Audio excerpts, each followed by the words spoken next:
नमस्कार दोस्तों, स्वागत है आप सभी का एक बार फिर से आपके अपने इस YouTube चैनल पर। इस वीडियो में दोस्तों आज हम बात करेंगे कॉग्निटिव डेवलपमेंट की, जिसको हिंदी में हम संज्ञानात्मक विकास भी कहते हैं। संज्ञानात्मक विकास के अंतर्गत हम आज क्या पढ़ने वाले हैं, सबसे पहले हम समझेंगे संज्ञानात्मक विकास क्या होता है।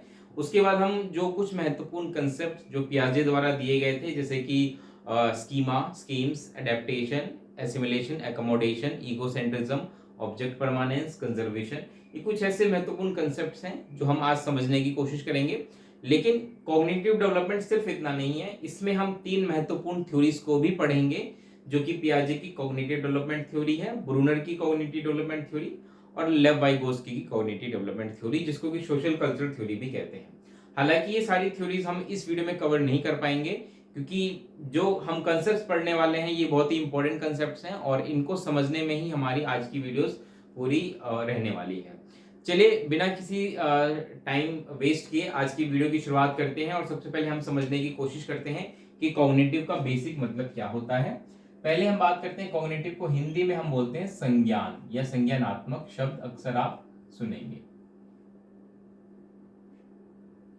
संज्ञानात्मक। अब ये होता क्या है, इसको समझने की कोशिश करते हैं। इसका काफी हद तक आपने ये शब्द पहले भी सुना होगा और आप इतना समझते होंगे कि इसका काफी हद तक लेना देना हमारे ब्रेन से होता है। ठीक है, तो ब्रेन की अगर मैं बात करूं तो ब्रेन के बारे में स्टडी करने का दो तरीका है। एक तो हम बायोलॉजिकली इसके बारे में पढ़ें। जब हम बायोलॉजिकली पढ़ते हैं ब्रेन के बारे में तो उसका मतलब ये होता है कि हम ब्रेन के जो अलग अलग पार्ट्स होते हैं, फॉर एग्जांपल जैसे कि आपने पढ़ा होगा ब्रेन के पार्ट्स की अगर बात करूं तो सेरेब्रम एक इसका पार्ट्स होता है, सेरेबेलम, इसी तरीके से स्पाइनल कॉर्ड जो कि one of the most important organ है हमारे नर्व सिस्टम का। ये सारी चीजें हम पढ़ते हैं जब हम ब्रेन के बारे में बायोलॉजिकली स्टडी करते हैं। बायोलॉजिकली स्टडी करने का मतलब ये होता है कि ब्रेन के हम स्ट्रक्चर के बारे में बात कर रहे हैं, ब्रेन के जो सेल्स होते हैं उनके बारे में बात कर रहे हैं, इनके आपस में कैसे चीजें वर्क करती हैं, ये इनके मेन क्या फंक्शंस होते हैं, सारी चीजें हम पढ़ते हैं जब हम बायोलॉजिकली स्टडी करते हैं ब्रेन को। एक दूसरा तरीका होता है कि हम कॉग्निटिवली भी इसके बारे में बात कर सकते हैं। कॉग्निटिव में बात करने का तो मतलब ये होता है कि जब हम बात करते हैं कॉग्निटिव की तो इसका मतलब होता है कि ब्रेन के बारे में हम उसके पार्ट्स नहीं पढ़ रहे जैसे यहाँ पे पढ़ते हैं, इसमें हम बात करते हैं कि ब्रेन का जो फंक्शन होता है वो कैसे होता है। फॉर एग्जाम्पल ब्रेन के फंक्शन क्या होते हैं कि हम कैसे चीजों को सीखते हैं, हम अपने आसपास की इन्वायरमेंट से कैसे लर्न करते हैं, ये काम जो है सीखने का वो कैसे होता है, हम मेमोरी याद कैसे रखते हैं चीजों को, इसके अलावा हम परसेप्शन जो होता है वो कैसे करते हैं, लैंग्वेज एक्विजिशन जो कि एक बहुत ही इंपॉर्टेंट ब्रेन का फंक्शन होता है, कॉग्निटिव फंक्शन है, वो कैसे परफॉर्म किया जाता है, डिसीजन मेकिंग हम डिसीजन कैसे ले पाते हैं, रीजनिंग हम कैसे कर पाते हैं, थिंकिंग हम कैसे कर पाते हैं, डाइवर्जेंट थिंकिंग, कन्वर्जेंट थिंकिंग, ये वो सारी चीजें हैं जो ब्रेन के हमारे मेन फंक्शंस होते हैं और वो सारी चीजें इसी में आ जाती हैं। तो जब कॉग्निटिव की बात होगी तो हम कैसे सोचते हैं, ये सारी चीजें इसमें आती हैं, हम कैसे चीजों को सीखते हैं, हम कैसी चीजों को याद करते हैं, हम कैसी चीजों को परसीव करते हैं, कंसेप्ट फॉर्मेशन हमारे दिमाग में कैसे होता है। ठीक है, ये सारी चीजें जो हैं वो इसमें आ जाती हैं। लॉजिकल थिंकिंग हो गई, इसके अलावा रीजनिंग जो होती है वो कैसे होती है, डिसीजन मेकिंग हम कैसे कर पाते हैं, डिसीजन मेकिंग, क्लासिफिकेशन कर पाना चीजों को, कंपैरिजन कर पाना, ये कुछ ऐसी चीजें होती हैं हमारे ब्रेन के फंक्शंस जो हम कहते हैं उस सारा का सारा कॉग्निटिव में आता है। तो जब भी बात कॉग्निटिव की हो, कॉग्निटिव वर्ड अगर कहीं भी आप सुने तो बात ब्रेन की हो रही है, बट मेनली किस बारे में बात हो रही है, ब्रेन के फंक्शंस की। जो इंपॉर्टेंट फंक्शंस जो हमारे होते हैं हमारी डे टू डे लाइफ में, जो ब्रेन करता है, चीजों को समझना, आसपास की चीजों को लर्न करना, याद करना, पहचानना, ये कुछ ऐसे फंक्शंस होते हैं जो कि हमारा ब्रेन करता है और वो हमारे कॉग्निटिव का हिस्सा होता है। ठीक है, आई होप आप समझ पा रहे होंगे। तो अगर कॉग्निटिव डेवलपमेंट की बात हो रही है तो इसका मतलब ये होता है कि मनुष्य अपने विभिन्न जो डेवलपमेंटल स्टेजेस होते हैं उसमें किस प्रकार से अपने कॉग्निटिव का विकास करता है, यानी कि जो ये इंपॉर्टेंट फंक्शंस मैंने अभी बताए इनका डेवलपमेंट कैसे होता है, ये सारी चीजें हम बात करते हैं कॉग्निटिव डेवलपमेंट। आई होप आप समझ पा रहे होंगे। तो बेसिक मीनिंग आपको समझ में आ गया होगा कॉग्निटिव डेवलपमेंट का, इसमें आई होप कि आपको कोई कंफ्यूजन नहीं होगी। अब बात करें, हम आगे बढ़ते हैं। अब हम समझने की कोशिश करते हैं कि कॉग्निटिव डेवलपमेंट कैसे होता है, एक बच्चे में कॉग्निटिव डेवलपमेंट कैसे होता है। तो उसको समझने का के दो तरीके हैं जो मैं आपको बता रहा हूँ। पहला तरीका तो ये है कि जो मैंने आपको इसके फंक्शंस बता दिए कॉग्निटिव के, जैसे thinking, learning, memory, perceive, concept formation, reasoning, decision making, classification, इसके अलावा और भी चीजें हैं। तो एक एक करके हम इनको ही पढ़ समझ लें और पढ़ लें कि भाई ये कैसे वर्क करती हैं, थिंकिंग प्रोसेस कैसे होता है हमारा, या हम चीज़ों को कैसे सीखते हैं, लर्निंग थ्योरीज, मेमोरी से रिलेटेड सारी चीज़ें। एक तरीका ये है, हालांकि ये तरीका इतना यूजफुल हमारे लिए नहीं है, क्योंकि एग्जाम पॉइंट ऑफ व्यू से हमें ये सारी चीज़ें पढ़ने की जरूरत नहीं है। कुछ इनमें से हैं, जैसे कि लर्निंग के बारे में हम बात करेंगे, मेमोरी के बारे में भी हम बात करेंगे, कंसेप्ट फॉर्मेशन भी हम समझेंगे, लेकिन कुछ ऐसी चीज़ें जो हमारे काम की नहीं है वो भी इसमें आज शामिल हो जाती हैं, तो हमें वो नहीं पढ़ना। तो एग्जाम पॉइंट ऑफ व्यू से ये तरीका ठीक नहीं है। इसलिए जब मैं कॉग्निटिव डेवलपमेंट समझाऊंगा आपको कैसे होता है, तो मेनली मैं थ्योरीज ही पढ़ाऊंगा आपको इसमें, ठीक है, क्योंकि थ्योरीज के माध्यम से ही हम समझेंगे कॉग्निटिव डेवलपमेंट के बारे में। और एग्जाम पॉइंट ऑफ व्यू से हमें थ्योरीज ही पढ़नी है, इसके अलावा एग्जाम में इससे ज्यादा आपसे पूछा भी नहीं जाएगा। कौन कौन सी थ्योरीज हैं? 3 महत्वपूर्ण थ्योरीज को हम पढ़ेंगे। यहाँ पे मैं आपको पहले ही बता देता हूँ, जैसे कि मैंने वीडियो की शुरुआत में भी आपको ये बात बताई है। जो 3 इंपॉर्टेंट थ्योरी हम पढ़ेंगे, पहली जो हम पढ़ेंगे वो होगी पियाजे की थ्योरी, दूसरी जो हम पढ़ेंगे वो होगी ब्रूनर की, जेरोम ब्रूनर, और तीसरी जो हम पढ़ेंगे वो पढ़ेंगे हम वाइगोत्स्की की। ठीक है, वाइगोत्स्की की जो थ्योरी है इसको सोशल कल्चरल थ्योरी भी कहते हैं, कई लोग सोशल डेवलपमेंट में पढ़ाते हैं वाइगोत्स्की की थ्योरी को। वाइगोत्स्की की थ्योरी जो है वो ये बताती है कि सोसाइटी से बच्चा कैसे सीखता है, लेकिन मेन उनका जो फोकस है वो कॉग्निटिव डेवलपमेंट के बारे में ही है। इसलिए मैं आपको कॉग्निटिव डेवलपमेंट में ही समझाऊंगा वाइगोत्स्की की थ्योरी को। ये 3 महत्वपूर्ण थ्योरी है, इसको हम पढ़ के समझेंगे कि हमारा कॉग्निटिव डेवलपमेंट कैसे होता है। एग्जाम पॉइंट ऑफ व्यू से हम इसी प्रकार से आगे बढ़ने की कोशिश करेंगे। सबसे पहले हम बात करेंगे पियाजे की थ्योरी को, लेकिन मैं आपको पियाजे की थ्योरी पर डायरेक्ट लेकर नहीं जाऊंगा, क्योंकि दिक्कत यह है कि पियाजे की थ्योरी इतनी बड़ी है और इतनी महत्वपूर्ण है, सवाल क्योंकि भर भर के पूछे जाते हैं। शायद ही कोई ऐसा टीचिंग एग्जाम होगा जिसमें पियाजे की थ्योरी से सवाल ना आता हो। तो पियाजे की कॉग्निटिव डेवलपमेंट थ्योरी को समझने से पहले कुछ ऐसे इंपॉर्टेंट कंसेप्ट हमें समझने पड़ेंगे जो कि पियाजे ने ही दिए हैं, लेकिन इनकी थ्योरी को समझने के लिए हमें इन कंसेप्ट्स के बारे में पता होना चाहिए। ठीक है, अगर हम इन कंसेप्ट्स को समझ लेते हैं तभी हम इन थ्योरीज को अच्छे से समझ पाएंगे। तो इस वीडियो में मैं आपको वो 10 महत्वपूर्ण कंसेप्ट्स के बारे में समझाऊंगा जो पियाजे ने दिए थे, और ये सारे महत्वपूर्ण हैं। ये मत समझिए कि ये मैं ऐसे ही आपको करा रहा हूँ, ये यूजफुल है, एग्जाम पॉइंट ऑफ व्यू से महत्वपूर्ण है। दूसरी चीज, पियाजे की थ्योरी को समझने के लिए भी ये कंसेप्ट्स आपको पता होने चाहिए। एक एक करके बात कर लेते हैं। सबसे पहले हम समझते हैं स्कीम। स्कीमा समझेंगे पहले। स्कीमा को हिंदी में भी स्कीमा ही कहते हैं, ठीक है, इसके लिए अलग से कोई हिंदी वर्ड है नहीं। अब स्कीमा क्या होता है? Schema is basically set of information. Set of information क्या होता है, इसको ऐसे समझिए कि ये मान के चलिए हमारा ब्रेन है, कुछ इस प्रकार से मान लीजिए ब्रेन है, ठीक है। हालांकि इतना अच्छा तो नहीं बनी है ड्राइंग, लेकिन काफी हद तक इस प्रकार से हमारा ब्रेन होता है। हमारे ब्रेन में क्या होता है कि हमारे आसपास की जितनी भी चीजें हैं उनको लेकर के कुछ सेट ऑफ इंफॉर्मेशन बनते रहते हैं हमारे दिमाग में, ठीक है। ये सेट ऑफ इंफॉर्मेशन इंडिपेंडेंट नहीं होते, इंटरलिंक्ड होते हैं, इसको ध्यान रखिएगा।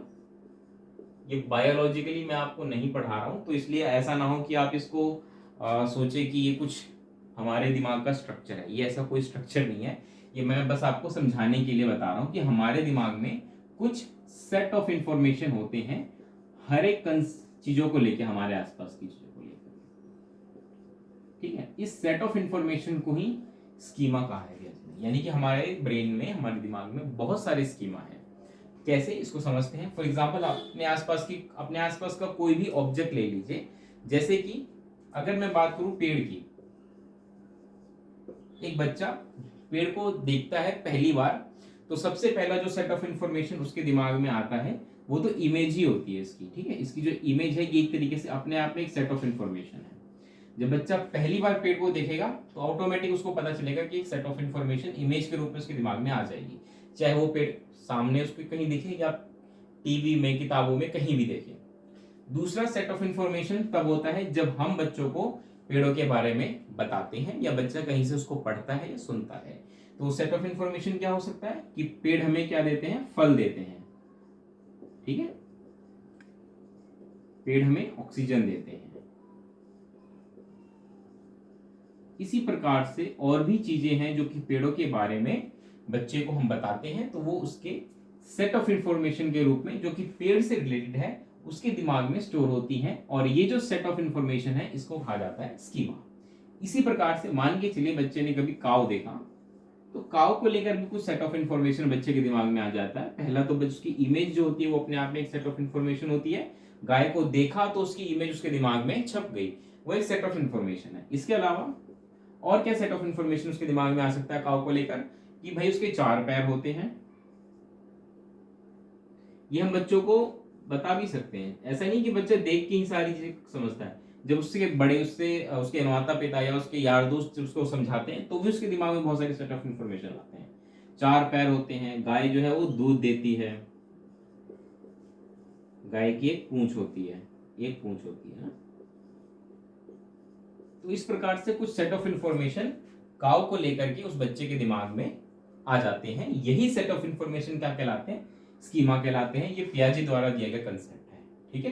तो आई होप आप समझ पा रहे होंगे, स्कीमा मतलब कुछ नहीं है, सेट ऑफ इंफॉर्मेशन। हमारे आसपास जितनी भी चीजें हैं उन सब को लेकर कुछ ना कुछ इंफॉर्मेशन हमारे दिमाग में होता है, उसी को हम स्कीमा कहते हैं।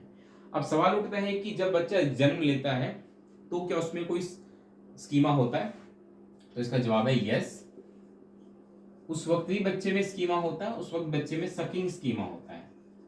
जब बच्चा जन्म लेता है तो बच्चे में सकिंग स्कीमा होता है। इसका मतलब ये है कि आपने देखा होगा जो जन्म लेता हुआ बच्चा है ऑटोमेटिक उसमें चीज आ जाती है सकिंग की। सकिंग मीन्स चूसना, वो अपने हाथ की उंगलियों को चूसना शुरू कर देगा। अगर आप उसके मुंह में उंगली डालेंगे आपकी उंगली को चूसना शुरू कर देगा। अपनी जो वो ब्रेस्ट फीडिंग करता है, माँ का दूध पीता है, उस वक्त वो सकिंग करता है। तो ये सारी चीजें ऑटोमेटिक हैं, बच्चे ने कहीं से नहीं सीखी, उसको नहीं बताई गई, तो ये जन्मजात होती हैं। और भी स्कीमाज होती हैं जन्मजात, ये एग्जाम्पल के रूप में था सकिंग स्कीमा उनमें से, ठीक है। लेकिन जैसे जैसे बच्चा बड़ा होता है उसके सेंसेस जितने स्ट्रांग होते हैं, अपने आसपास की चीजों को देखता है, समझता है, उसका स्कीमा धीरे धीरे डेवलप होता जाता है और उसकी संख्या बढ़ती जाती है। धीरे धीरे ये आपस में इंटरलिंक होते जाते हैं स्कीमास, ठीक है।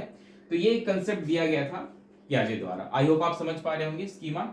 मूव ऑन करते हैं नेक्स्ट इंपॉर्टेंट स्कीमा कंसेप्ट के बारे में बात करते हैं।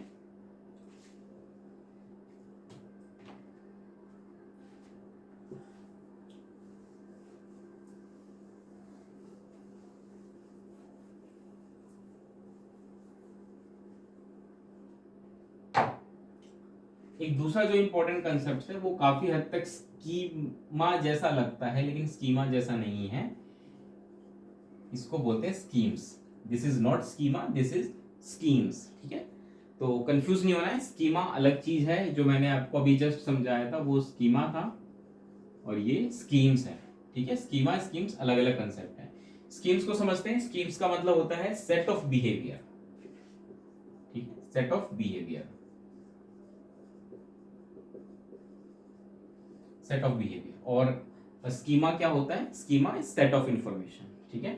चलिए स्कीम्स की बात कर लेते हैं। स्कीमा तो हम ऑलरेडी पढ़ चुके हैं। स्कीम्स होता है set of behaviour. Set of behaviour का मतलब ये होता है कि एक हमारे बिहेवियर का एक सेट बन जाता है, पैटर्न बन जाता है जिसको हम फॉलो करते हैं। लेकिन ये बनता कैसे है, ये बनता तब है जब हम किसी खास प्रकार की क्रिया को बार बार दोहराते हैं, ये तब बनता है। इसको एग्जाम्पल से समझने की कोशिश करते हैं। फॉर एग्जाम्पल मान के चलिए आप जब पहली बार कॉलेज जाते हैं, फर्स्ट डे अपना कॉलेज का याद करिए, या फर्स्ट डे कॉलेज गए। कॉलेज में जाने के बाद क्या आपको पता था कि वहां पे कैंटीन कहाँ पे है, या कॉलेज में जाने के बाद क्या आपको पता था कि क्लासरूम कैसे चलेगी, उसका टाइम टेबल क्या होता है, क्लासेस कैसे होती हैं, कौन सी फैकल्टी कहाँ होती है, ये सब चीजें नहीं पता होती ना, फर्स्ट डे होता है आपका। बट एक साल में आप समझ जाते हैं कि आपको कब कौन सी क्लास लेनी है, आपका कैंटीन कहाँ है, भूख लगी तो खाना खाने चले गए तुरंत, आपको सारी चीजें पता होती हैं, एक सेट ऑफ बिहेवियर बन जाता है आपके दिमाग में।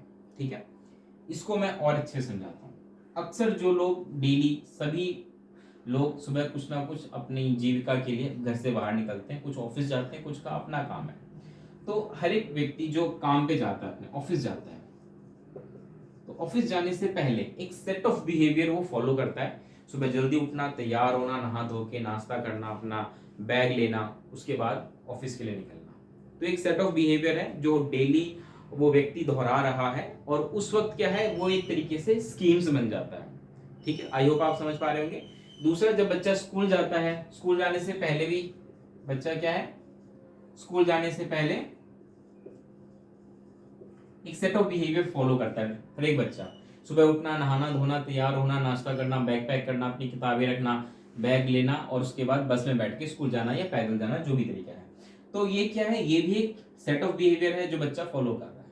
ठीक है, तो सेट ऑफ बिहेवियर वो होता है जो कि किसी काम को बार बार करने से हमारे दिमाग में बन जाता है एक सेट ऑफ बिहेवियर, और वो कहलाता है स्कीम्स।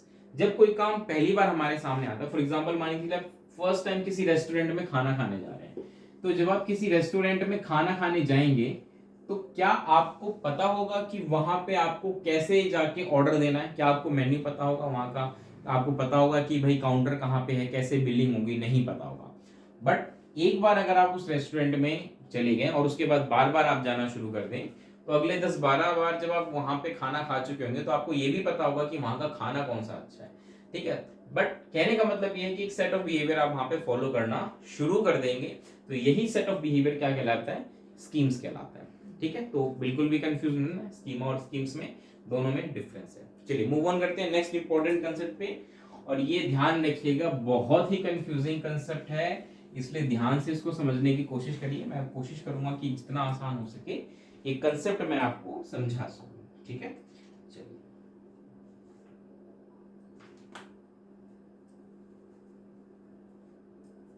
नेक्स्ट जो इंपॉर्टेंट कंसेप्ट है दैट इज अडेप्टेशन।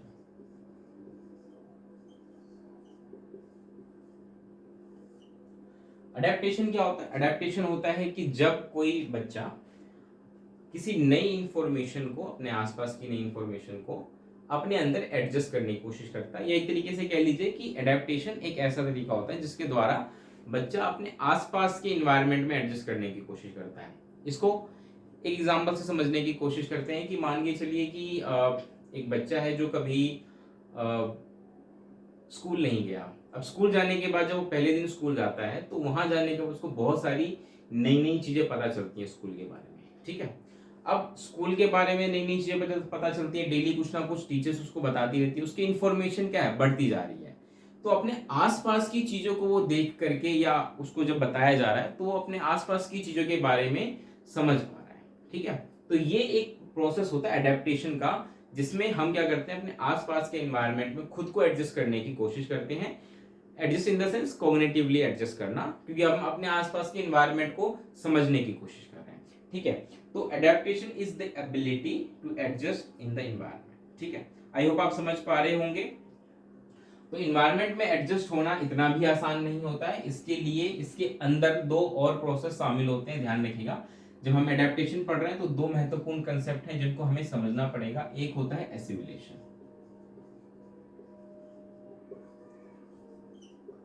और दूसरा होता है एकोमोडेशन।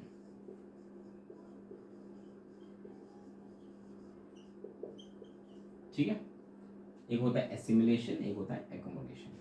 अब जब भी आपके पास कोई न्यू इंफॉर्मेशन आती है, न्यू इंफॉर्मेशन या कोई नई प्रॉब्लम आती है मान के चलिए, तो हम क्या करते हैं, बच्चा क्या करता है, उसको समझने की कोशिश करता है, और एक बार वो उसको समझ जाएगा तो क्या है कि परमानेंटली उसके दिमाग में कंसेप्ट बन जाएगा उस चीज को लेकर, और नेक्स्ट टाइम जब उसके सामने उस तरह की कोई प्रॉब्लम आएगी तो उसको ज्यादा दिक्कत नहीं होगी। तो ये एक प्रोसेस होता है अडेप्टेशन, यही मैं आपको समझा रहा हूँ कि अडेप्टेशन एक तरीके से उसको अपने आसपास के एनवायरनमेंट में एडजस्ट करने का तरीका है। ठीक है, क्योंकि वो कैसे सीखता है, एक बच्चा कैसे सीखता है, अपने आसपास के एनवायरनमेंट को कैसे समझता है, उसके लिए तो सारी चीजें नहीं है ना। तो वो नया जो जो सीख रहा है, कॉग्निटिवली मैं बात कर रहा हूँ, अपने आसपास के एनवायरनमेंट को समझ रहा है, तो अडेप्टेशन के थ्रू समझ रहा है। पियाजे ने कहा था कि बच्चा एडेप्टेशन करता है अपने आसपास की चीजों को, जब उसको नई नई इंफॉर्मेशन मिलती है ना अपने आसपास के बारे में, तो वो उस नई इंफॉर्मेशन को अपने दिमाग में एडजस्ट करने की कोशिश करता है। और वो कौन से 2 तरीके होते हैं, वो ये 2 तरीके होते हैं जिनके थ्रू वो अपने दिमाग में नई नई इंफॉर्मेशन को ऐड करता है। और एक बार वो ऐड हो जाए तो कंसेप्ट के रूप में दिमाग में बिठा लेता है, और उसके बाद जब ऐसी सिचुएशन आती है तो उसको डील कर पाता है। तो एडेप्टेशन एक तरीका हो गया अपने आसपास के एनवायरनमेंट में एडजस्ट होने का। अब ये होता कैसे है, इन दोनों प्रोसेस की वजह से होता है एसिमिलेशन एंड एकोमोडेशन। एक एक करके समझते हैं। सबसे पहले हम बात करते हैं एसिमिलेशन की। एसिमिलेशन का होता है कि addition of new information, addition of new information. इसको ऐसे समझते हैं, एग्जांपल से समझना ज्यादा अच्छा रहेगा। जैसा कि मैंने आपको बताया ना कि जो हर एक बच्चे के दिमाग में एक स्कीमा होता है, ठीक है। स्कीमा यानी कि कुछ सेट ऑफ इंफॉर्मेशन हर एक बच्चे के दिमाग में पहले से होता है। अब जरूरी थोड़ी कि वो स्कीमा, जो सेट ऑफ इंफॉर्मेशन उसके दिमाग में है, वो पर्याप्त है। कभी ना कभी कुछ ना कुछ तो नया इंफॉर्मेशन उससे रिलेटेड उसके दिमाग में आता रहेगा ना। फॉर एग्जाम्पल मान के चलिए, इसको ऐसे समझिए कि बच्चे ने कभी कुत्ते की तस्वीर देखी है किताब में, ठीक है। एक कुत्ते की तस्वीर बच्चे ने किताब में देखी। उस तस्वीर को देखकर वो क्या हुआ, उसके दिमाग में एक सेट ऑफ इंफॉर्मेशन बनना शुरू हो गया, जिसको कि हम स्कीमा कहेंगे। और उसके पेरेंट्स ने भी उसको समझाया। अब वो सेट ऑफ इंफॉर्मेशन क्या हो सकता है, एक तो इमेज हो गई कुत्ते की, जो कि उसके दिमाग में एक सेट ऑफ इंफॉर्मेशन के रूप में फिक्स हो जाएगी। कुत्ते के बारे में और क्या बताया उसके पेरेंट्स ने, कि उसके 4 पैर होते हैं, एक पूंछ होती है, ठीक है। ये कुछ सेट ऑफ इंफॉर्मेशन है। अब ये सेट ऑफ इंफॉर्मेशन क्या है, स्कीमा कहलाएगा। अब ये जरूरी थोड़ी है कि हमेशा ये इसका स्कीमा उसके लिए सफिशिएंट है। कुत्ते के बारे में और भी इंफॉर्मेशन तो हो सकती है ना। तो मान के चलिए जब ये बच्चा कहीं बाहर निकलता है, पहली बार कुत्ते को देखता है, तो जब उसने पहली बार कुत्ते को देखा तब उसके दिमाग में और भी इंफॉर्मेशन आएगी उस कुत्ते को लेकर। क्योंकि जब उसने पहली बार देखा तो उसको पता चला कि कुत्ते की हाइट कितनी होती है, ठीक है। वो समझ पाया कुत्ते की हाइट कितनी होती है। दूसरा, उसने जब देखा कि कुत्ता भौंकता है, तो भौंकना, जो भौंकने की आवाज है वो क्या है, वो भी तो एक तरीके से सेट ऑफ इंफॉर्मेशन है उस कुत्ते को लेकर, जो बच्चे को पहले नहीं पता थी। तो क्योंकि अब ये कुछ 2-3 नई इंफॉर्मेशन और बच्चे को पता चली है इस कुत्ते के बारे में, तो ये उसके प्रेजेंट स्कीमा में ऐड हो जाएंगे, ठीक है। तो यहाँ पे ये देखा आपने किस प्रकार से नई इंफॉर्मेशन ऐड हो रही है, इसी को हम बोलते हैं एसिमिलेशन। तो वही वाली बात है कि अपने एनवायरनमेंट में एडजस्ट होने वाली बात है। बच्चे के दिमाग में कुछ सेट ऑफ इंफॉर्मेशन था, बच्चा पहली बार बाहर गया, पार्क में गया, उसने कुत्ते को देखा, कुत्ते को देखकर कुछ नई चीजें उसको पता चली। ये नई चीजें उसके लिए एक तरीके से एक नई सिचुएशन थी। तो उस नई सिचुएशन में जो नई इंफॉर्मेशन थी, अगर उसको लगा कि वो इंफॉर्मेशन रिलेवेंट है, जब पेरेंट्स ने भी बताया कि रिलेवेंट, क्योंकि बच्चा खुद लाइव करके चीजें ज्यादा सीखता है या देख कर, तो कुत्ते की भौंकने की आवाज जो है वो उसने खुद सुनी अपने कानों से, तो वो उसके लिए क्या हो गया, इंफॉर्मेशन हो गया जो कि उसने ऐड किया अपने प्रेजेंट स्कीमा में। तो इस प्रकार से उसने जो उसकी नई सिचुएशन थी उसको उसने संभाला। तो हमेशा ध्यान रखिएगा, addition of new information is called assimilation. यही होता है एसिमिलेशन। तो आई होप आप समझ पा रहे होंगे कि जब भी प्रेजेंट स्कीमा में कुछ नया इंफॉर्मेशन ऐड होता है तो वो क्या कहलाता है, एसिमिलेशन। दूसरा होता है एकोमोडेशन। एकोमोडेशन समझते हैं, इसमें क्या होता है, इसमें होता है formation of new schema, formation of new schema. अब इसको समझने की कोशिश करते हैं। इसको ऐसे समझिए कि बच्चे के दिमाग में एक डॉग स्कीमा है। डॉग स्कीमा, जैसा कि अभी हमने जस्ट पढ़ा कि बच्चे के दिमाग में क्या है, एक डॉग स्कीमा है, कि डॉग को लेकर के एक स्कीमा बना हुआ बच्चे के दिमाग में। बच्चे के दिमाग में इमेज है, उसके बारे में कुछ बेसिक इंफॉर्मेशन है। अब ये जो डॉग स्कीमा है बच्चे के दिमाग में, आपको क्या लगता है कि ये हमेशा बच्चे की हेल्प करेगा हर तरह की प्रॉब्लम को सॉल्व करने में? नहीं। मान के चलिए बच्चा कभी किसी दिन बिल्ली को देखता है, बिल्ली को देखता है, चाहे बिल्ली की तस्वीर देखे या कुछ देखे, क्योंकि बिल्ली काफी हद तक हाइट में कुत्ते जैसी होती है, 4 पैर होते हैं, पूंछ होती है उसकी भी। लेकिन क्या बिल्ली कुत्ता होती है? नहीं, बिल्कुल नहीं होती, बहुत उसमें अंतर होता है। अब कुत्ते का जो स्कीमा है, जो डॉग स्कीमा है, क्या वो उसको हेल्प करेगा इस बिल्ली को पहचानने में, बिल्ली को रिकॉग्नाइज करने में? बिल्कुल नहीं करेगा। अब बच्चे के लिए यहाँ पे समस्या खड़ी हो गई कि यार ये जो स्कीमा था डॉग स्कीमा, ये तो यहाँ काम ही नहीं कर रहा। हो सकता है कि बच्चा पहली बार बिल्ली को देखकर चिल्लाने लगे डॉग। क्यों? क्योंकि उसका डॉग स्कीमा काम कर रहा है, उसको लग रहा है कि भाई ये वाला स्कीमा शायद इस बिल्ली के लिए ठीक है। लेकिन उससे बड़े, उसके समझदार जो लोग होंगे उसके आसपास के, वो उसको समझाएंगे कि ये डॉग नहीं, ये क्या है, बिल्ली है। और फिर बिल्ली के बारे में कुछ कैरेक्टरिस्टिक्स बता देंगे।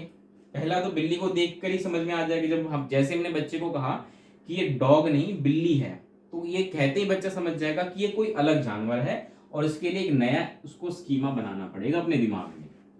ठीक है, तो बच्चा एक नया स्कीमा बनाएगा, कैट स्कीमा बनाना शुरू कर देगा। अब कैट स्कीमा में वो कैट को लेकर नई नई इंफॉर्मेशन ऐड करेगा। पहली तो इमेज हो जाएगी उसकी कैट बिल्ली की उसके दिमाग में सेट। इसके अलावा बिल्ली की आवाज सुनेगा वो, तो म्याऊ म्याऊ जो साउंड होती है बिल्ली की, वो उसके दिमाग में ऐड हो जाएगी। बिल्ली कुत्ते से छोटी होती है। ठीक है, अब यहाँ पे स्कीमा देखिए इंटरलिंक हो रहा है कैसे। डॉग का स्कीमा पहले से होगा तभी तो बच्चा बता पाएगा कि कैट के बारे में, कि कैट डॉग से छोटी होती है हाइट में। ठीक है, तो किस प्रकार से इंटरलिंक करेगा बच्चा। तो यहाँ पे क्या है कि कैट स्कीमा है। कैट स्कीमा में बच्चा ये कहेगा कि बिल्ली कुत्ते से छोटी होती है, बिल्ली दूध पीती है। ठीक है, इस प्रकार से कुछ और स्कीमा जो है बच्चा बनाना शुरू कर देगा बिल्ली को लेकर के। और इस प्रकार से वो वापस से अपने नई प्रॉब्लम को सॉल्व कर पाएगा। क्योंकि बिल्ली उसके सामने आई अचानक से, या पहली बार आई, तो उसके लिए एक तरीके से नई सिचुएशन थी, नई प्रॉब्लम थी। वो कैसे इसको हैंडल करेगा? ऐसे ही तो करेगा ना कि भाई डॉग को लेकर के जो स्कीमा है वो काम नहीं कर रहा, उसको कुछ नया स्कीमा बनाना पड़ेगा। और जो नया स्कीमा बन रहा है कैट स्कीमा, वो अब सॉल्व करेगा उसकी प्रॉब्लम। अब वो जब भी दोबारा से कभी बिल्ली को देखेगा तो डिफरेंशिएट कर पाएगा कि भाई ये डॉग नहीं, बिल्ली है, क्योंकि डॉग का स्कीमा ऑलरेडी बना हुआ है। डॉग का स्कीमा काम करेगा पहचानने में कि क्या है सच में डॉग के जो कैरेक्टरिस्टिक्स है वो मैच कर पा रहे हैं, विशेषताएं मिल पा रही है, नहीं मिल पा रही तो ये डॉग नहीं है। फिर कैट का स्कीमा वर्क करेगा कि भाई कैट के क्या कैरेक्टरिस्टिक्स मिल पा रहे हैं, तो हाँ मिल पा रहे हैं, तो इसका मतलब वो सिचुएशन को स्मूथली हैंडल कर पाएगा। तो आपने देखा बच्चा कैसे एडेप्टेशन के थ्रू अपने आसपास के इन्वायरमेंट को सीखता है। यही दो तरीके होते हैं अपने आसपास के इन्वायरमेंट को समझने के, एक एसिमिलेशन और एक एकोमोडेशन। एक बार फिर से रिकैप दे देता हूं, बहुत ही डिफिकल्ट कंसेप्ट है मुझे पता है। एसिमिलेशन में न्यू इन्फॉर्मेशन ऐड हो रही है, कुत्ते को लेकर पहले से कुछ इन्फॉर्मेशन थी, कुत्ते को जब दोबारा उसने कभी लाइव देखा कहीं बाहर पार्क में, तो कुछ और इन्फॉर्मेशन उसको पता चली कुत्ते के बारे में जो उसको पहले नहीं पता थी। उसने क्या किया, उस इन्फॉर्मेशन को उस प्रेजेंट स्कीमा में ऐड कर दिया। तो इस प्रकार से उसने अपनी प्रेजेंट प्रॉब्लम को सॉल्व कर पाया। तो ये क्या था, एसिमिलेशन। वहीं दूसरी तरफ एकोमोडेशन, जब उसके सामने जो उसका प्रेजेंट स्कीमा था, जैसे कि यहाँ इस एग्जांपल में हमारे पास डॉग स्कीमा था, तो डॉग स्कीमा उसका काम नहीं कर रहा क्योंकि एक नया जानवर बिल्ली उसके सामने आ गई। बिल्ली को लेकर के उसके पास कोई स्कीमा नहीं है, तो बच्चा क्या करेगा, बिल्ली को लेकर के स्कीमा बनाएगा। और जब वो कोई नया स्कीमा बनाता है, फॉर्मेशन ऑफ न्यू स्कीमा, तो वो कहलाता है एकोमोडेशन। आई होप मैंने सबसे आसान तरीके में समझाने की कोशिश की है। फिर भी किसी तरह का कोई डाउट है, कमेंट बॉक्स खुला है, वहां पूछिएगा क्वेश्चन। चलिए मूव ऑन करते हैं नेक्स्ट इंपॉर्टेंट कंसेप्ट पे। अब हम बात करेंगे इक्विलिब्रेशन की।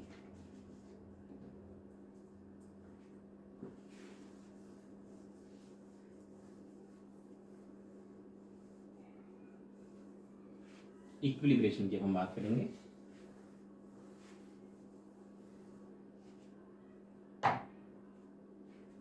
नेक्स्ट जो इंपॉर्टेंट कंसेप्ट है that is equilibration.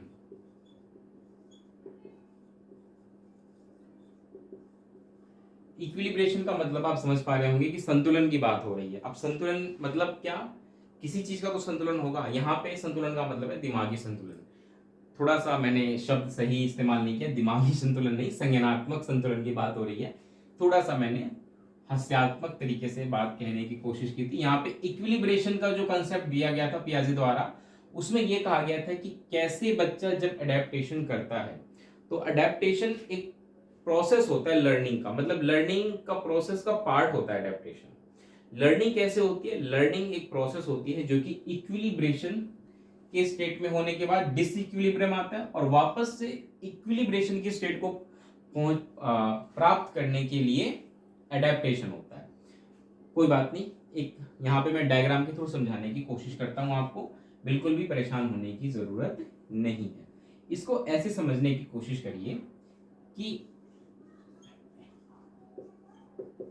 Cognitive equilibration एक कंसेप्ट जो दिया था पियाजे ने। कॉग्निटिव इक्विलिब्रेशन का क्या मतलब है, जैसा कि मैंने आपको बताया, फॉर एग्जांपल मान के चलिए डॉग स्कीमा बच्चे के दिमाग में डेवलप है। अब जब तक बच्चा डॉग को देख रहा है उसको कोई दिक्कत नहीं आएगी, क्योंकि डॉग स्कीमा उसके दिमाग में बना हुआ है। ठीक है, जो भी उसके पास सेट ऑफ इंफॉर्मेशन है जितनी भी है, और उससे उसका जब तक काम चल रहा है उसको कोई दिक्कत नहीं आएगी, उसके दिमाग में किसी तरह का डिसबैलेंस नहीं होगा। तो इसको हम बोलते हैं कॉग्निटिव इक्विलिब्रेशन, कि बच्चा अभी संतुलन की स्थिति में है, क्योंकि जो भी उसका स्कीमा है, जो भी उसका सेट ऑफ इंफॉर्मेशन है, वो अभी की सारी प्रॉब्लम को उसकी सॉल्व कर पा रहा है। सारी तो क्या मतलब, उसकी जैसी कोई प्रॉब्लम आती है तो उसको सॉल्व कर पा रहा है। लेकिन ऐसा हमेशा तो नहीं होता, जो कि हमने देखा था कि जब भी कोई न्यू सिचुएशन आती है या कोई न्यू इंफॉर्मेशन आती है, कोई भी न्यू इंफॉर्मेशन आती है, तो क्या हमेशा ऐसा ही होता है? ऐसा नहीं होता।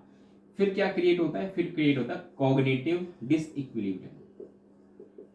कॉग्निटिव डिसइक्विलिब्रियम,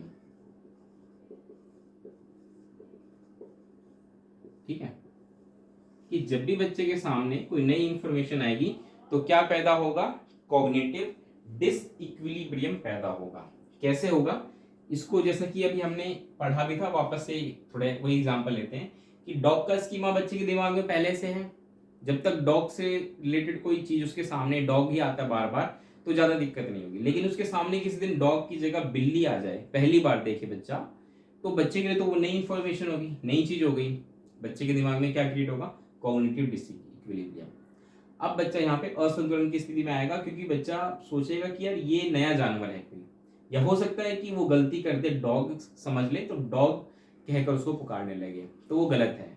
ठीक है, लेकिन बच्चा डिसइक्विलिब्रियम स्टेट में हमेशा नहीं रहेगा, उसको कैसे ना कैसे करके वापस से इक्विलिब्रेशन की स्टेट में आना ही पड़ेगा। तो उसके लिए वो क्या करेगा? उसके लिए वो करेगा एडेप्टेशन। एडेप्टेशन, जैसा कि अभी हमने जस्ट समझा, एडेप्टेशन, एडेप्टेशन जो है एक तरीका है, एडेप्टेशन की स्पेलिंग गलत हो गई है, एडेप्टेशन, एडेप्टेशन एक तरीका है जिसके थ्रू बच्चा खुद को अपने इन्वायरमेंट में एडजस्ट करता है। इन्वायरमेंट में एडजस्ट करने का मतलब क्या है कि कोई भी नई इंफॉर्मेशन आ रही है उसको एडजस्ट कर पा रहा है। और एडेप्टेशन कैसे होता है? अभी जस्ट हमने देखा था, एडेप्टेशन दो तरीके से होता है, एक एसिमिलेशन, भाई प्रेजेंट स्कीमा में ही कोई नया इंफॉर्मेशन ऐड कर दे, या फिर एकोमोडेशन, किसको कोई नया ही स्कीमा बनाना पड़ जाए। ठीक है, तो इन दोनों का इस्तेमाल करके बच्चा क्या करता है? एडेप्टेशन करता है। और जैसे ही बच्चा एडेप्टेशन करता है, वापस से वो कौन सी स्टेट में आ जाता है? इक्विलिब्रेशन की, कॉग्निटिव इक्विलिब्रेशन की स्टेट में आ जाता है। तो इक्विलिब्रेशन एक प्रोसेस है, ये पूरा प्रोसेस आई होप आप समझ पा रहे होंगे। मुझे उम्मीद है कि इसमें आपको कोई दिक्कत नहीं होगी, क्योंकि ये वही चीजें जो जस्ट हमने अभी पढ़ी हैं, थोड़ा सा मैंने घुमा के चीजों को वही बता दिया। ठीक है, तो इक्विलिब्रेशन का मतलब ये एक प्रोसेस होता है इक्विलिब्रेशन, जिसके थ्रू बच्चा अपने आप को संतुलन की स्थिति में रखता है, कॉग्निटिव इक्विलिब्रेशन की स्टेट में रखता है। क्योंकि नई इंफॉर्मेशन आते ही बच्चा कॉग्निटिव डिसइक्विलिब्रेशन में आएगा, और फिर एडेप्टेशन करेगा, एडेप्टेशन में भी एसिमिलेशन करेगा या फिर एकोमोडेशन करेगा, और वापस से कॉग्निटिव इक्विलिब्रेशन में आ जाएगा। ठीक है, आई होप आप चीजें समझ पा रहे होंगे। मूव ऑन करते हैं नेक्स्ट इंपॉर्टेंट कंसेप्ट की तरफ, जो कि है कंजर्वेशन का कंसेप्ट।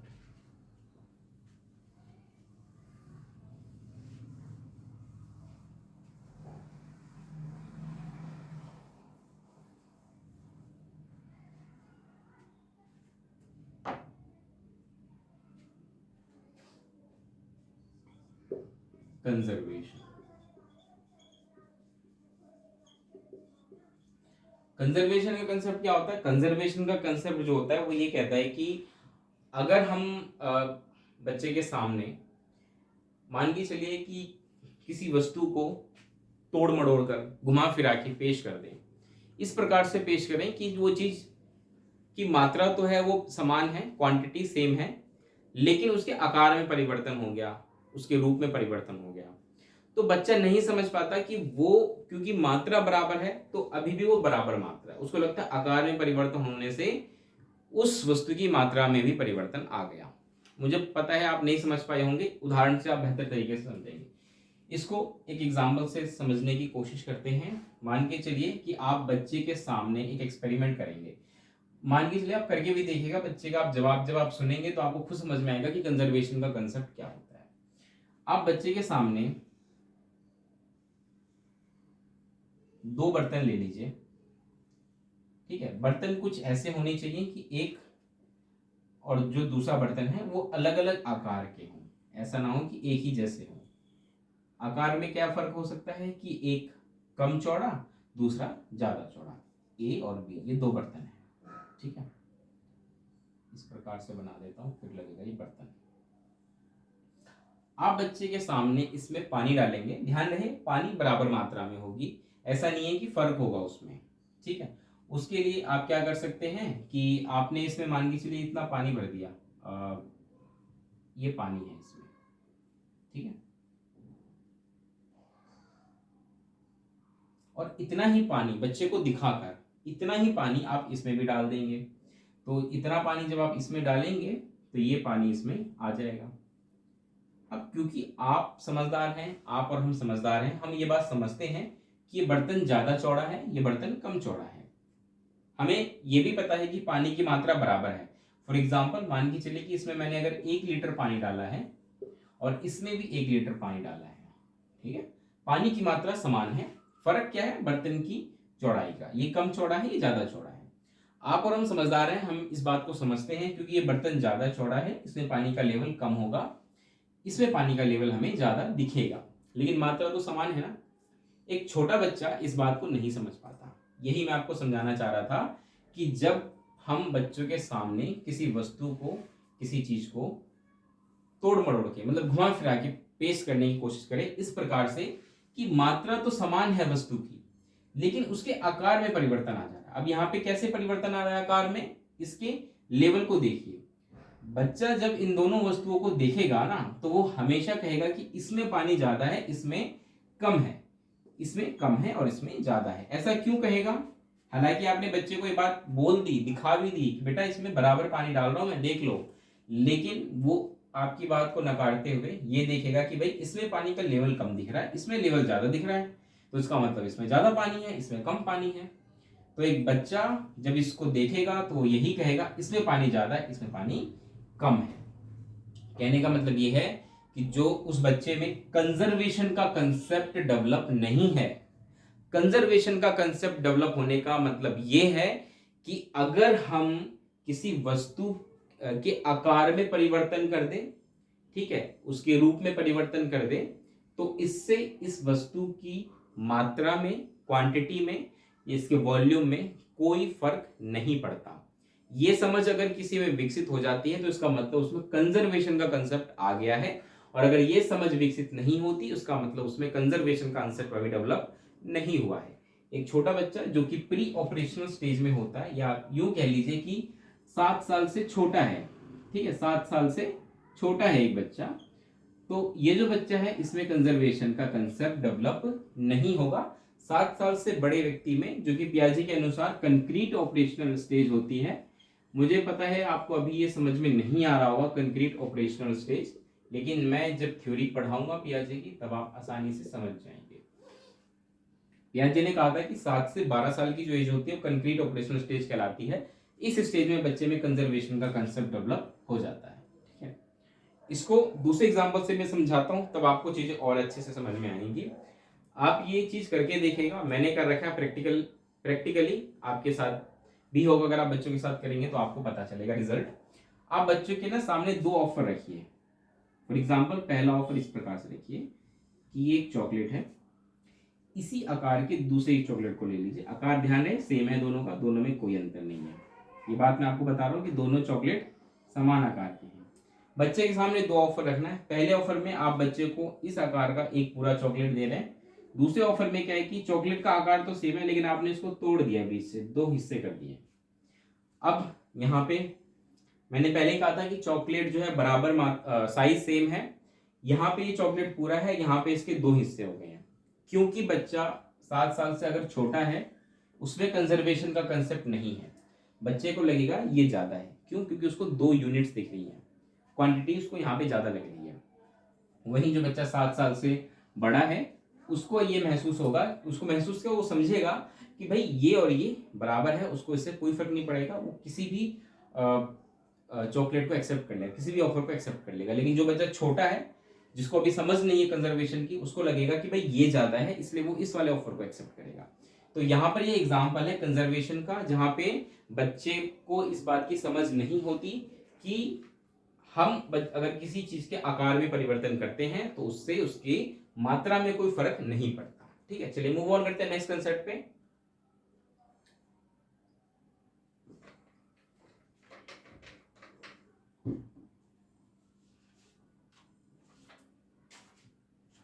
नेक्स्ट जो इंपॉर्टेंट कंसेप्ट है,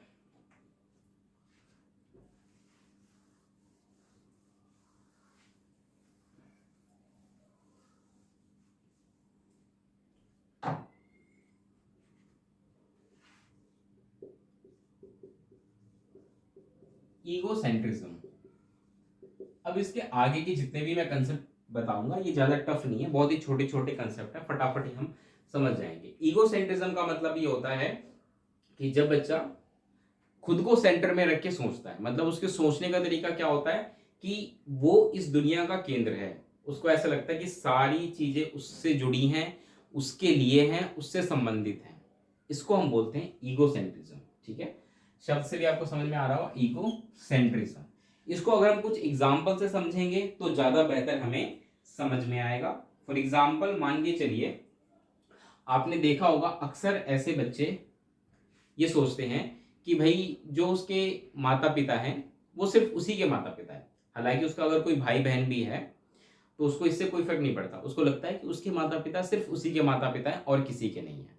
ठीक है, उसको ये भी लगता है कि ये जो सूरज चांद जो आसमान में चमक रहे हैं वो उसी के लिए हैं, उसी के लिए आते हैं और किसी के लिए नहीं आते हैं, वो उसके आगे पीछे घूमते रहते हैं। बच्चे का ये सोचने का तरीका होता है ईगोसेंट्रिज्म में।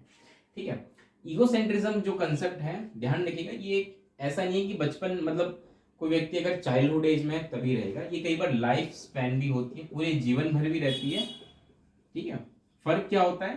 फर्क ये होता है कि ईगोसेंट्रिज्म हमें बचपन में मतलब कि चाइल्डहुड एज में ज्यादा देखने को मिलता है। ठीक है, वहीं अडल्टहुड आते आते जो ईगोसेंट्रिज्म है वो कम हो जाता है। ठीक है, तो ईगोसेंट्रिज्म रहता है एक व्यक्ति के जीवन में हमेशा। फर्क क्या पड़ता है कि चाइल्डहुड में ज्यादा होता है, अडल्टहुड में कम होता है। कैसे समझाता हूँ, अडल्टहुड में आपने देखा होगा कि जैसे ही कोई व्यक्ति लगभग 17-18 साल का होता है तो उसको लगता है कि यार उसके जो यार दोस्त हैं वो हमेशा उसके बारे में ही सोचते हैं, इसलिए अक्सर वो अच्छे से तैयार होके जाता है, अच्छे से कपड़े पहन के जाता है, बिल्कुल बाल वाल सेट करके जाता है। उसको लगता है कि जो उसके दोस्त हैं ना, जो बाकी लोग हैं, वो उसके बारे में सोचेंगे, उसके बारे में बात करेंगे, उसके कपड़े को देखकर उसके जज करेंगे। तो ये ईगोसेंट्रिज्म का एग्जाम्पल है जहां पे वो सोचता है कि लोग उसके बारे में ही बात करेंगे। ठीक है, ये अडल्टहुड में तरीका होता है ईगोसेंट्रिज्म में। चाइल्डहुड में क्या होता है? चाइल्डहुड में होता है कि उसको लगता है आसपास की चीजें, ये दुनिया सारी उसकी है, वो जैसा सोचता है बाकी लोग भी वैसा ही सोचते हैं। ठीक है, आई होप आप समझ पा रहे होंगे। इस आपने अक्सर देखा होगा, अक्सर ऐसे बच्चे जो होते हैं ना वो थोड़े जिद्दी टाइप में के भी होते हैं। इसको ऐसे समझिए कि मान के चलिए अगर किसी बच्चे को रात को 2 बजे भूख लग जाए और उसको आइसक्रीम खाने का मन है, तो रात को 2 बजे चिल्ला पड़ेगा और अपने मम्मी पापा को जगा देगा कि भाई मुझे आइसक्रीम ला कर दो। वो ये नहीं समझेगा कि भाई रात के 2 बज रहे हैं, दुकानें बंद होगी। उसको लगेगा नहीं, उसको भूख लगी है, दुकानें उसके लिए खुली होंगी, तो वो जिद करने लगेगा मुझे आइसक्रीम खाना है। तो ये एक एग्जाम्पल होता है ईगोसेंट्रिज्म का। ईगोसेंट्रिज्म को और अच्छे से प्रूफ करने के लिए पियाजे ने एक एक्सपेरिमेंट किया था जिसको कहते हैं हम 3 माउंटेन एक्सपेरिमेंट। 3 mountain experiment.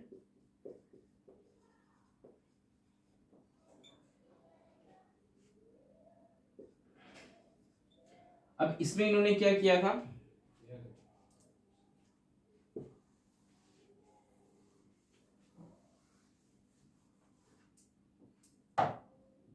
इन्होंने क्या किया था कि एक्सपेरिमेंट किया था जिसमें कि इन्होंने कुछ इस प्रकार से एक टेबल पर एक मॉडल के रूप में 3 माउंटेन को रखा था, ठीक है, और हर एक माउंटेन पे कुछ अलग अलग चीजें रखी थी, जैसे कि एक पे फ्लैग, एक पे कुछ इस प्रकार से हट बना दिया था, झोपड़ी बना दी थी, एक पे स्नो रख दिया था कुछ इस प्रकार से, ठीक है।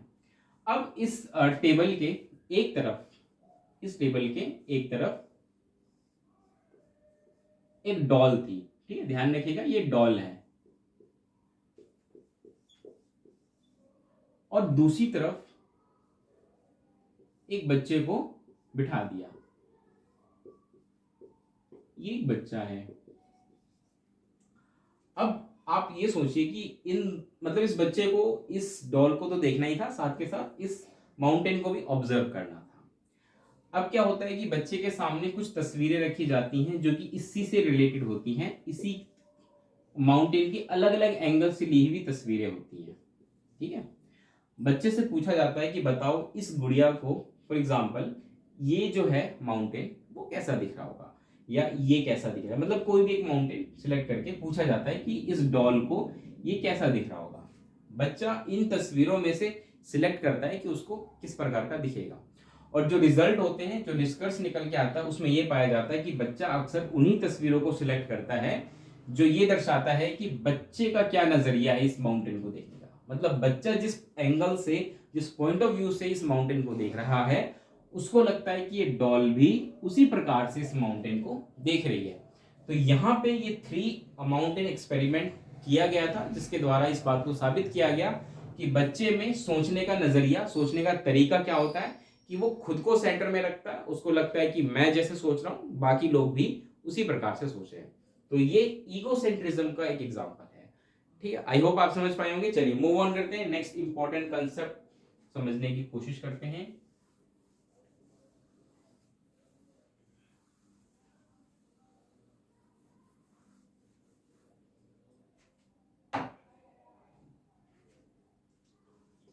नेक्स्ट इंपॉर्टेंट कंसेप्ट है डीसेंटरिंग। डीसेंटरिंग भी इंपॉर्टेंट कंसेप्ट है, पियाजे द्वारा दिया गया कंसेप्ट है, जो कि ईगोसेंट्रिज्म का अपोजिट कंसेप्ट है।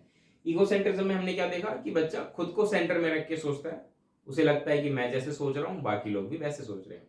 लेकिन डीसेंटरिंग का मतलब होता है कि जब बच्चा किसी भी चीज के बारे में दूसरों के एंगल से भी सोचना शुरू कर दे, दूसरों के एंगल से, दूसरों के पॉइंट ऑफ व्यू से, कह लीजिए पॉइंट ऑफ व्यू से सोचना शुरू कर दे, या किसी भी चीज के एक से ज्यादा पक्ष समझ पाए, एक से ज्यादा पक्ष के बारे में समझ पाए, तो वो कहलाता है डीसेंट्रिंग।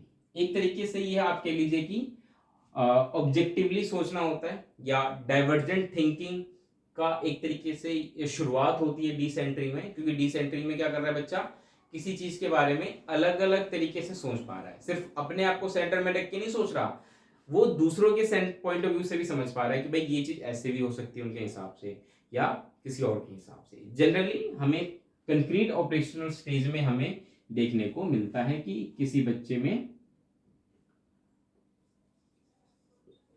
जो डीसेंट्रिंग का कंसेप्ट है वो डेवलप हो रहा है, ठीक है। तो कंक्रीट ऑपरेशनल स्टेज में डीसेंट्रिंग का कंसेप्ट हमें डेवलप होता हुआ नजर आता है। आई होप आप समझ पा रहे होंगे।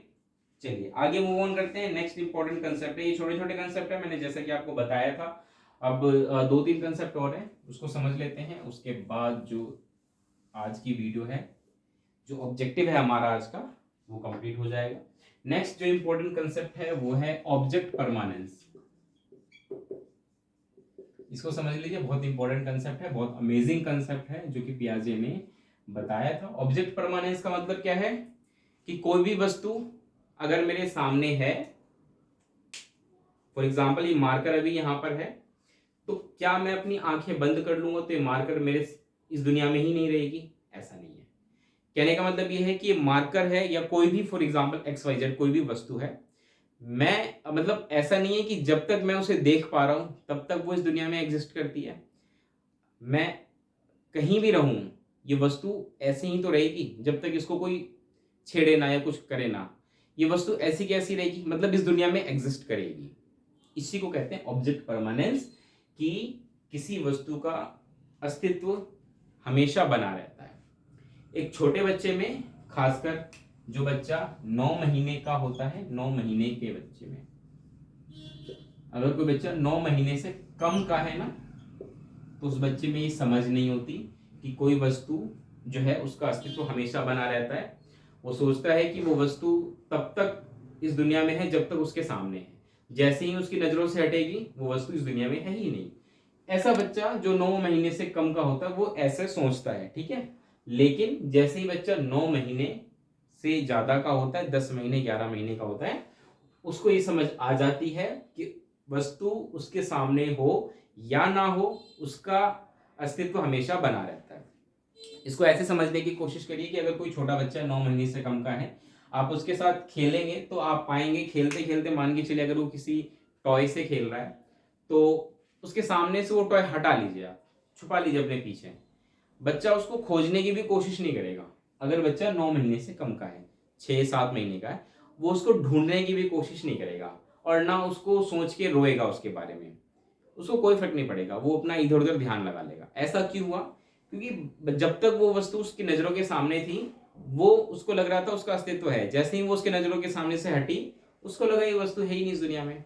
लेकिन अगर कोई बच्चा 9 महीने से ज्यादा का है, मान के चलिए 10-11 महीने का है, और उसके साथ आप ये एक्सपेरिमेंट करिए कि कोई टॉय उसके सामने से आप हटा लीजिए, छुपा लीजिए। बच्चा या तो उस टॉय के लिए रोएगा क्योंकि उसको चाहिए वो टॉय वापस से, या फिर वो उसको ढूंढने की कोशिश करेगा, आपके पीछे आने की कोशिश करेगा, ढूंढने की कोशिश करेगा। क्यों? क्योंकि बच्चा इस बात को समझता है कि वस्तु अगर मेरी नजरों के सामने नहीं है तो कोई बात नहीं, वो कहीं ना कहीं तो है, उसका अस्तित्व अभी भी है। इसी को कहते हैं हम ऑब्जेक्ट परमानेंस। आई होप आप समझ पा रहे होंगे ऑब्जेक्ट परमानेंस। मूव ऑन करते हैं नेक्स्ट इंपॉर्टेंट कंसेप्ट पे।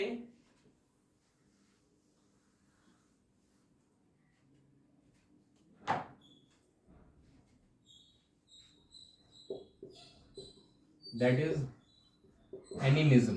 एनिमिज्म मतलब जीववाद।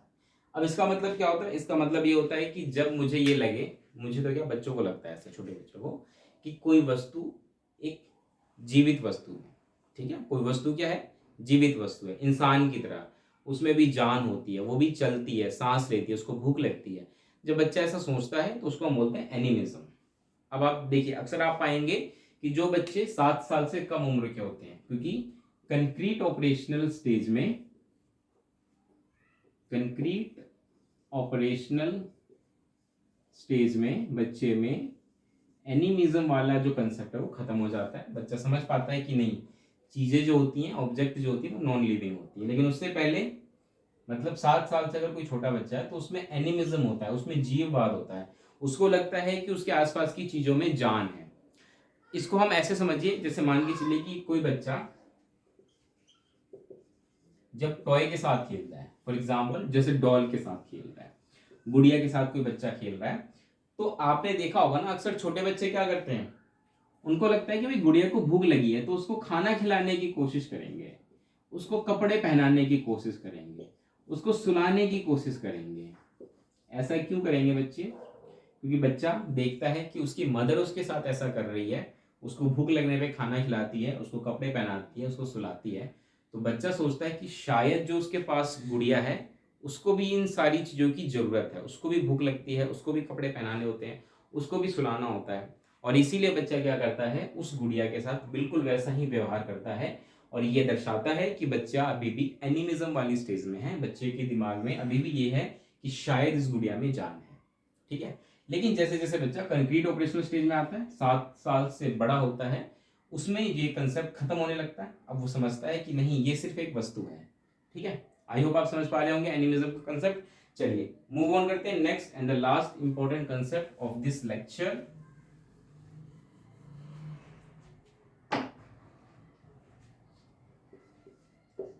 रिवर्सिबिलिटी।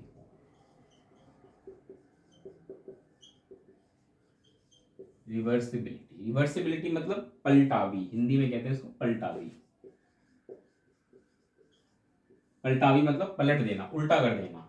इसका अर्थ ये होता है कि बच्चा कई शुरुआत में बच्चे में समझ नहीं होता कि कुछ कार्य ऐसे होते हैं जिनको हम उल्टा भी कर सकते हैं, पलट भी सकते हैं। इसको जैसे मैं आपको पहले एग्जांपल समझाता हूँ, पहले आप समझिए फिर हम बच्चे के बारे में बात करेंगे। जैसे कि मान के चलिए मैं ये कहता हूँ कि 2 + 3 5 होते हैं, लेकिन अगर आप इसी 5 में से इस 3 को माइनस करेंगे तो वापस किस पे आएंगे, 2 पे आएंगे। ये एक एग्जाम्पल हो गया पलटावी यानी कि रिवर्सिबिलिटी का। छोटा बच्चा इस बात को नहीं समझ पाएगा, बच्चे को नहीं पता कि 2 जमा 3 अगर 5 होते हैं तो 5 जमा 3 2 होते हैं, कैसे हुआ नहीं समझ में आया। देखिए वो कर तो लेगा, अगर बच्चा 6 साल का है 7 साल का है कर तो लेगा, लेकिन उसको समझ नहीं आएगा कि कैसे हुआ, क्योंकि बच्चे में रिवर्सिबिलिटी का कंसेप्ट अभी डेवलप नहीं हुआ है। ये भी कंक्रीट ऑपरेशनल स्टेज में आने के बाद, मतलब बच्चा जैसे 7 साल से ज्यादा का होता है, 8-9 साल का होता है, बच्चे में ये कंसेप्ट धीरे धीरे डेवलप होना शुरू हो जाता है कि 2 जमा 3 अगर 5 है तो 5 में से 3 घटाएंगे तो 2 हो जाएगा। इसी प्रकार अगर 4 गुना 2 8 होता है तो वापस से अगर मैं 8 को भाग दे दूं 2 से तो मुझे 4 ही प्राप्त होगा। बच्चा ये कंसेप्ट धीरे धीरे समझता है। इसके अलावा दूसरा एग्जाम्पल लेते हैं, नंबर्स के अलावा कुछ एग्जाम्पल लेते हैं। इसको ऐसे समझिए कि एक बच्चा जो छोटा होता है उसको ये समझ नहीं होती कि मैं अगर अपने घर से स्कूल जा रहा हूँ और अगर मान के चलिए मुझे घर से स्कूल जाने में 3 किलोमीटर का डिस्टेंस कवर करना पड़ता है, तो वापस से स्कूल से जब मैं घर आऊँगा तब भी तो मैं 3 किलोमीटर का डिस्टेंस ही कवर करूँगा। ये एक एग्जाम्पल है रिवर्सिबिलिटी का। छोटे बच्चे में ये समझ नहीं होती कि भाई जितनी दूरी मेरी घर से स्कूल की है, स्कूल से घर की दूरी भी मेरी उतनी ही होगी। ये समझ छोटे बच्चों में नहीं होती, धीरे धीरे बच्चे में ये चीजें डेवलप होती हैं। तो ये एक एग्जाम्पल हो जाता है रिवर्सिबिलिटी। चलिए इस वीडियो को मैं यही समाप्त करता हूँ। 10 महत्वपूर्ण कंसेप्ट के बारे में बात की थी जो कि आपके लिए एक तरीके से फाउंडेशन है पियाजे की कॉग्निटिव डेवलपमेंट थ्योरी को समझने के लिए। ये वीडियो काफी लंबी हो चुकी है, इस वीडियो में मैं आपको ये थ्योरी नहीं करवा पाऊंगा पियाजे की थ्योरी, लेकिन नेक्स्ट लेक्चर में मैं आपको पियाजे की थ्योरी करवाऊंगा। बट उससे पहले ये आपके लिए फाउंडेशन था, क्योंकि जब मैं आपको वहां पे थ्योरीज करवा रहा हूँ ये शब्द वहां पे आपको बार बार रिपीट होते हुए मिलेंगे, reversibility, assimilation, adaptation, schema, conservation. तो वहां पर जब आप इन वर्ड्स को सुनेंगे तो आप कंफ्यूज बिल्कुल नहीं होंगे, क्योंकि ये एक तरीके से आपके लिए एक फाउंडेशन बन चुका है, एक समझ पैदा हो चुकी है आपको पियाजे की थ्योरी को लेकर के। बाकी की थ्योरी, ब्रूनर की थ्योरी, वाइगोस्की की थ्योरी कुछ मुश्किल नहीं है, बहुत ही सीधे सीधे कंसेप्ट हैं, इनको हम एक ही वीडियो में अच्छे से कवर कर लेंगे। चलिए इस वीडियो को यहीं समाप्त करते हैं। कैसी लगी वीडियो बताइएगा, लाइक करिएगा, दोस्तों तक शेयर करिएगा, चैनल पर नए हैं सब्सक्राइब कर दीजिए। मिलते हैं अगली वीडियो में, तब तक के लिए नमस्कार, धन्यवाद।